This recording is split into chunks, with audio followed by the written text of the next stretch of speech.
Hello दोस्तों, मैं प्रवीण कुमार अपने यूट्यूब चैनल पे स्वागत करता हूं। चलिए आज हम लोग जानेंगे कि जो आरबीआई होता है, रिजर्व बैंक ऑफ इंडिया, वो बाजार में मंदी और जो महंगाई होती है उसको कैसे मैनेज करती है, तथा ये भी जानेंगे कि जो कुछ मौद्रिक नीति यानी मॉनेटरी पॉलिसी क्या होती है तथा कौन जारी करता है, और इसके अंतर्गत जो आते हैं जैसे repo rate, reverse repo rate, CRR, SLR, MSF, back rate आदि के बारे में भी जानेंगे। और ये भी जानने की कोशिश करेंगे कि क्या सरकार, यदि सरकार के बस में आरबीआई है और आरबीआई के बस में यदि नोट छापना है तो वो नोट छाप कर क्यों गरीबी नहीं दूर कर देती है। तो ये भी जानेंगे कि इसका कारण क्या है कि वो नोट अधिक नहीं छाप सकती। तो चलिए वीडियो को शुरू करते हैं। तो सबसे पहले बात करते हैं, जो ये आरबीआई बैंक होती है यानी रिजर्व बैंक ऑफ इंडिया, वो होती है बैंकों की बैंक होती है। जैसे यदि हम मान लेते हैं पब्लिक है तो हम लोग जाते हैं, वो बैंक होते हैं कमर्शियल बैंक, जैसे एसबीआई, पीएनबी, एचडीएफसी या बैंक ऑफ बड़ौदा या जो भी कमर्शियल बैंक है उसके पास हम लोग जाते हैं, यानी कि पब्लिक जाती है। और ये बैंक आरबीआई के पास जाती है, यानी कि बैंकों का बैंक आरबीआई है। और ये आरबीआई मौद्रिक नीति जारी करती है, और इसी मौद्रिक नीति में ऐसा एक, मान लीजिए कि एक ऐसी कुंजी है कि जिससे जो महंगाई होती है, मंदी होती है, उसको मैनेज किया जा सकता है। तो जो मौद्रिक नीति है वो प्रायतः 2 माह में इसकी समीक्षा बैठक होती है, और इसमें जो ये है repo rate, bank rate, SLR आदि सब के बारे में इसके रेट को निर्धारित किया जाता है। तो जो ये आरबीआई है वो बैंकों की बैंक है, और ये मौद्रिक नीति जारी करती है। इन टर्मों के बारे में देखने के बाद ये हम लोग जान जाएंगे कि आरबीआई क्यों नहीं अधिक से अधिक नोटों को छापकर गरीबी दूर कर सकती है। तो चलिए सबसे पहले बात करते हैं रेपो रेट। रेपो रेट क्या होता है? तो जब आरबीआई, यहाँ देखिए, जब आरबीआई किसी कमर्शियल बैंक को दीर्घकालीन यानी लंबे समय के लिए लोन देती है या पैसा देती है तो उसे कहते हैं रेपो रेट। इसको ध्यान रखिएगा कि जब RBI, reserve bank of India, किसी कमर्शियल बैंक को लंबे समय के लिए लोन देती है तो उसे कहते हैं रेपो रेट। जिस ब्याज दर पे वो लोन देती है उसे कहते हैं रेपो रेट, उस रेट को रेपो रेट कहते हैं। और जब कमर्शियल बैंक पब्लिक को देती है तो वो देती है बेस रेट पे, यानी कि बेस रेट पे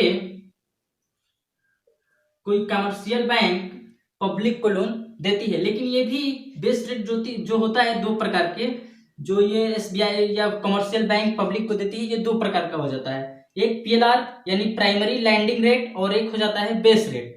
जो बैंक के, जो कमर्शियल बैंक है, जो उसके रेगुलर कस्टमर है, यानी कि जो उसके फेवरेट कस्टमर होते हैं, उनको देती है बेस रेट पे। और जो साधारण, जो अभी मान लीजिए कोई भी आप भी व्यवसाय किए होंगे तो जो लोग आपके फेवरेट होंगे या आपसे हमेशा सामान को ले जाते हैं या आपसे सामान को खरीदते हैं, हमेशा रेगुलर कस्टमर है, तो उसको आप कुछ छूट देते हैं। लेकिन वो भी कोई नया आया तो उससे आप उतना छूट नहीं देते हैं। तो उसी प्रकार बैंक भी है, बैंक भी बहुत चालाक होती है। तो बैंक क्या करती है कि जो लोग रेगुलर कस्टमर है उसको बेस रेट पे देती है। ये बेस रेट पीएलआर से कम होता है, और जो प्राइमरी कस्टमर है, जो साधारण कस्टमर है, उसको पीएलआर यानी प्राइमरी लैंडिंग रेट पे देती है, और इसका ब्याज इससे ज्यादा होता है। अब बात करते हैं हम लोग बैंक रेट। बैंक रेट क्या होता है? तो जब आरबीआई किसी कमर्शियल बैंक को लघु समय के लिए लोन देती है, यानी कि जब आरबीआई किसी कमर्शियल बैंक को लघु समय के लिए लोन देती है तो उसे कहते हैं बैंक रेट।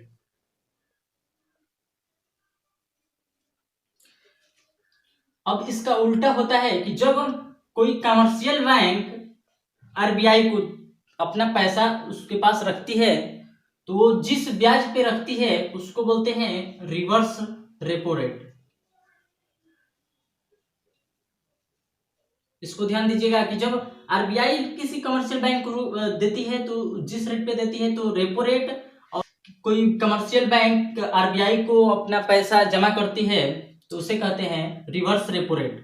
ऐसा जो कमर्शियल बैंक होती है क्यों आरबीआई के पास जमा करती है कि जैसे मान लीजिए बैंकों में छुट्टी हो गया तो बैंक तो चालाक होते ही हैं, तो वो सोचते हैं कि जो हमारा पैसा रखा हुआ है उस पर कुछ ब्याज प्राप्त हो, तो वो मजबूरी में आरबीआई के पास ले जाती है। तो आरबीआई कहता है कि मेरे पास तो कोई मजबूरी है नहीं, तो मैं रेपो रेट से कम ब्याज पे लूंगा, यानी कि हमेशा रिवर्स जो रेपो रेट का मान होगा रेपो रेट से कम होगा, क्योंकि रेपो रेट का मान ये आरबीआई से बैंक ले रहे हैं तो रेपो रेट का मान ज्यादा होगा रिवर्स रेपो रेट से। यदि हम बात करते हैं बेस रेट और रेपो रेट में कौन सा ज्यादा होगा, तो देखिए मान लीजिए यदि कोई कमर्शियल बैंक किसी पब्लिक को 10% ब्याज पे दे रही है पैसा, जैसे मान लीजिए 1 लाख है तो 1 लाख का 10,000 यानी कि 1,10,000, इसका 1 साल में इसका ब्याज होगा। मान लीजिए 1,10,000 रुपया इसका ब्याज होगा, तो कमर्शियल बैंक दी 10% पे, लेकिन यदि रेपो रेट की बात करें, यदि रेपो रेट आरबीआई कहता है कि मेरा रेपो रेट अगर 12% है, तो क्या आप सोच सकते हैं कि कमर्शियल बैंक आपको 10% पे ब्याज पे देगी पैसा? तो ये जो लोन होता है वो नहीं दे सकती, क्योंकि ये आरबीआई से 12% पे ले रही है तो आपको 10% पे कैसे देगी? यानी कि हमेशा रेपो रेट का मान बेस रेट से कम होगा, यानी कि यदि आपको ये कमर्शियल बैंक आपको 10% ब्याज पे पैसा दे रही है तो बैंक रेट जो रेपो रेट होगा उसका मान लीजिए 5%, 6% या 4% होगा। तो आप समझ गए होंगे कि रेपो रेट और बेस रेट में कौन ज्यादा होगा, तो हमेशा बेस रेट का मान ज्यादा होगा, क्योंकि जो बैंक होती है उनको फायदा चाहिए। अब बात करते हैं, ये तो बात हो गई रेपो रेट और बेस रेट में क्या अंतर होता है। अब बात करते हैं हम लोग सीआरआर, कैश रिजर्व रेशियो। तो जो आरबीआई कहता है कि मेरे पास सभी कमर्शियल बैंक से, जो कमर्शियल बैंक होती है, कि आप सिक्योरिटी मनी के रूप में कुछ पैसा जमा कीजिए, तो कैश रिजर्व रेशियो यानी कि रिजर्व रखता है आरबीआई के पास, ये कमर्शियल बैंक कुछ % अपने पैसे को रिजर्व रखती है, तो उसे ही कहते हैं कैश रिजर्व रेशियो। अब बात करते हैं एसएलआर, जिसका पूरा नाम है स्टेटरी लिक्विडिटी रेशियो।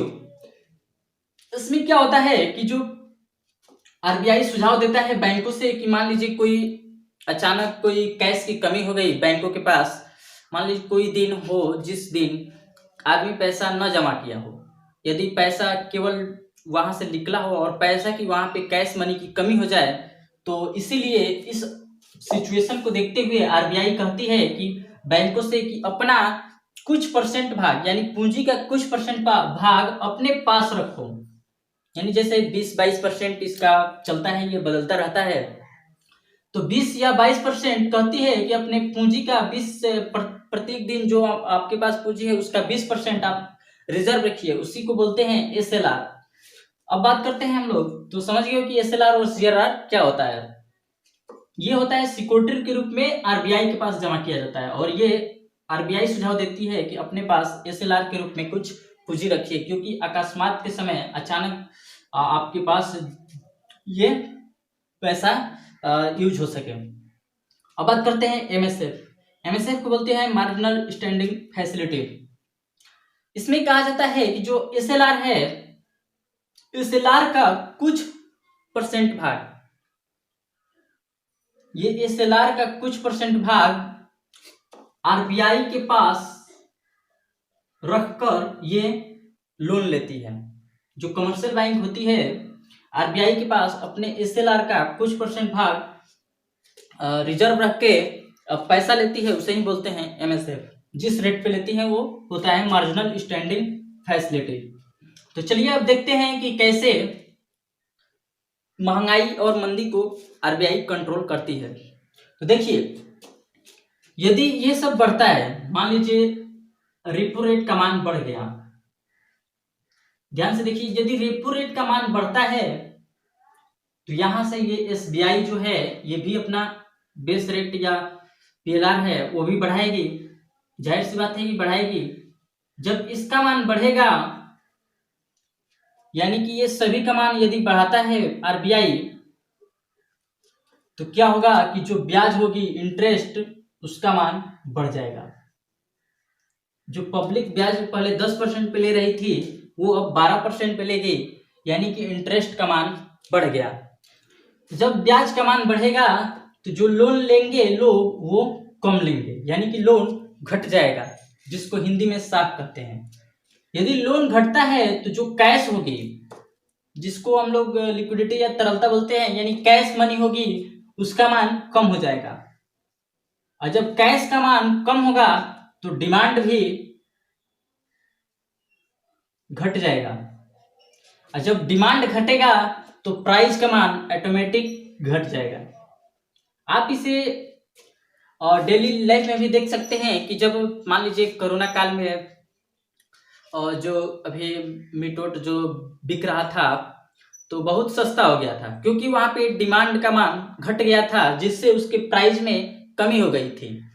तो डिमांड का मान जब घटता है तो प्राइस भी घट जाता है, और यदि प्राइस घटता है तो उसी को बोल देते हैं कि जो महंगाई है वो कम हो रही है, यानी कि महंगाई, हमको लगता है कि महंगाई कम हो गई।